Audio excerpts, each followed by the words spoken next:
अस्सलाम वालेकुम गाइस, कैसे आप लोग। उम्मीद कर रहा हूँ आप लोग खैरियत से होंगे। मेरा नाम रहीम गुल है और मेरे चैनल का नाम दिया जी है। तो आप लोगों ने मेरे चैनल को सब्सक्राइब करें, लाइक करें और घंटी के निशान को दबाना ना भूलें ताकि मेरी हर वीडियो आपको एक टाइमली अंदाज में मिल सके। आज हम जिस ड्रामे का रिव्यू कर रहे हैं, मेरा फेवरेट ड्रामा जमा तकसीम। बहुत दिलचस्प हो गया है, बहुत मज़ा आ रहा है।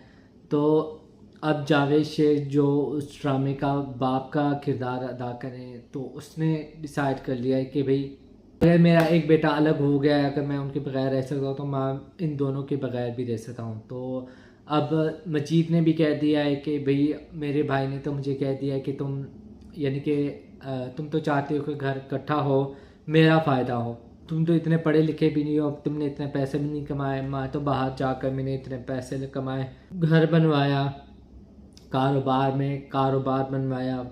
ठीक है, उसके बाद अब तुम यानी कि फ्री का मालिक बन गए हो। तो उसने कहा अब मैंने साबित करना है कि मैं भी अपने बलबूते पर कुछ कर सकता हूँ। तो उसने क्या किया, उसने अपने बाप को कहा है कि मैं अलग होना चाहता हूँ, हमीद भाई यहाँ रहें, वो आप चलो आपका कारोबार भी संभाल रहे हैं तो वो रहें, चलो वो रहें, वो इधर ही रहें।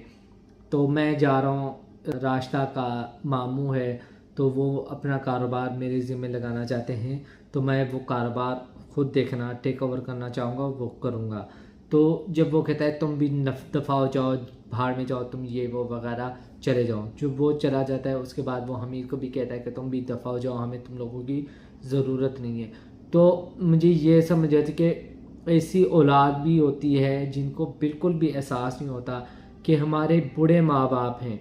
ठीक है, कम से कम एक बेटे को वहाँ रहना चाहिए, एक बेटे को वहाँ रहना चाहिए, उनको पता चले कि हमारे माँ बाप किस हाल में हैं।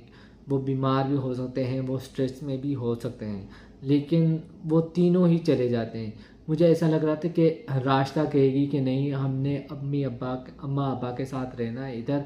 ठीक है, हमें तो वैसे भी जा रहा है, तो चलो हम यहाँ पर रह जाते हैं। यानी कि उनमें से एक बेटे को भी शर्म नहीं आता कि हमारे बूढ़े माँ बाप हैं, बीमार भी हो सकते हैं, कुछ भी हो सकता है, लेकिन फिर भी वो तीनों चले जाते हैं। ठीक है, फिर एक अपने मामू के घर में शिफ्ट हो जाते हैं और दूसरा अपने ससुर का एक घर होता है जिसको वो किराए पर लेता है और वहाँ पर शिफ्ट हो जाता है। और पीछे से माँ बाप अकेले होते हैं, वो बेचारे रो भी रोए होते हैं, परेशान भी होते हैं।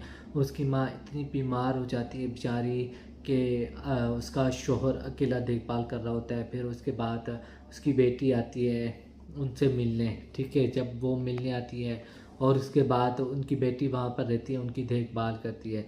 फिर वो कैस को फ़ोन करती है, कैस उसे फ़ोन करता है। फिर वो कैस को बताती है कि अम्मी अब्बा अकेले हैं, हमीद भाई और मजीद भाई छोड़कर चले गए हैं, उनको अब्बा जी ने अलग कर दिया है, यानी कि घर से निकाल दिया है।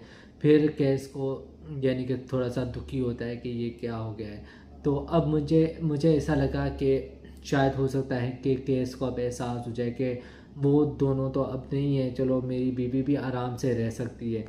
तो फिर हो सकता है कि वो अपनी बीवी को लेकर वापस इस घर में वापस आ जाए। ठीक है, लेकिन जो लैला है, लैला का ने क्या दिखाया है, तो मुझे ऐसा लग रहा था कि लैला बहुत समझदार है, पढ़ी लिखी है, ये जो रोशन ख्याल लड़की है। ठीक है, ये जो चीज़ें पुरानी चीज़ें हैं तो वो शायद उनको दूर करेगी, एक नई चीज़ लेकर आएगी। लेकिन लैला का क्या दिखाया, लैला तो खुद भाग रही है, इधर उधर जा रही है, वो उसे काम भी नहीं करने कुछ, क्या दिखाया लैला का। ठीक है, उसके बाद लैला की माँ रिटायर हो गई है। ठीक है, अब वो भी अपने घर आ गए। वो अपने माँ बाप को कहती है कि आप लोग मेरे घर आ जाएं, मेरे घर में रहें, शिफ्ट हो जाएं इधर। ठीक है, लेकिन जब कैस कहता है कि मैं परेशान होता है, घर वापस आता है, तो उसके माँ बाप आए हुए होते हैं लैला के। तो लैला कहती है कि आओ अम्मी अब्बू से मिलो, उनके साथ बैठो।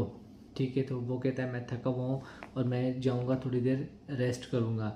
तो लैला आती है, वो कहती है आपने ऐसा क्यों किया, आपने मेरे माँ बाप के साथ उनकी इंसल्ट की है, आपने ऐसा क्यों किया।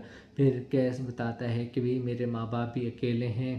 ठीक है, वो यानी कि जो घर इतना भरा पड़ा हुआ होता था लोगों से, अब वो उनको काटने को दौड़ता होगा वो घर। ठीक है, अब कोई भी नहीं है, तो चलो हम वहाँ चलते हैं, चलो हम अपने माँ बाप की देखभाल भी करेंगे। ठीक है, और उनके साथ भी रहेंगे। लेकिन लैला तो वो कुछ और ही जोन में है, आई डोंट नो क्या जोन में है। लैला ने तो कोई रिस्पॉन्स ही नहीं दिया। अब नेक्स्ट एपिसोड में फिर दिखाया कि लैला कहेगी नहीं मैंने तो जॉब करनी है, मैं वहाँ नहीं जाती थी, ये वो वगैरह। तो मैंने कहा ऐसा मुझे लगा कि शायद लैला वहीं चली जाएगी और सब घर को संभालेगी। उसके माँ बाप को अंदाज़ा या एहसास होगा कि जब औलाद बड़ी हो जाए और यानी कि उनकी शादी हो जाए तो अलग रहने में कोई मुज़ायका नहीं है, ठीक है। अब लड़कर झगड़ कर अलग होना है, उससे अच्छे कि आप एक अच्छे तरीके से मिल बांट कर बैठ कर अलग हो जाएं, ठीक है। अलग होकर सुकून से फिर वो भी आपके घर आए, आप भी उनके घर जाएं, तो अच्छा भी लगता है। ये बहुत अजीब लगेगा जब आप लोग नाराज़ हो जाते हैं और एक दूसरे का मुंह तक नहीं देखते। तो उससे अच्छा है कि खुशी खुशी अलग हो जाए।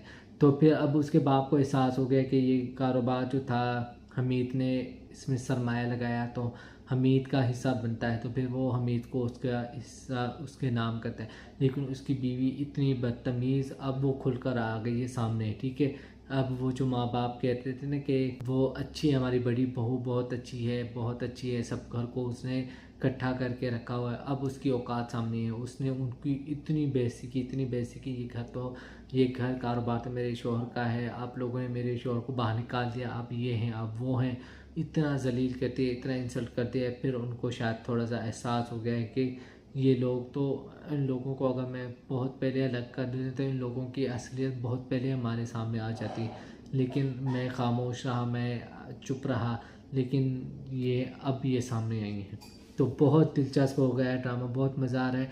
आगे मज़ीद आई दोनों कहानी में क्या होगा तो देखना बहुत दिलचस्प होगा। तो आप लोगों ने मेरे चैनल को सब्सक्राइब करें, लाइक करें और घंटी के निशान को दबाना ना भूलें ताकि मेरी हर वीडियो आपको एक टाइमली अंदाज में मिल सके। मिलते हैं एक नई वीडियो में। ओके, खुदा हाफिज़।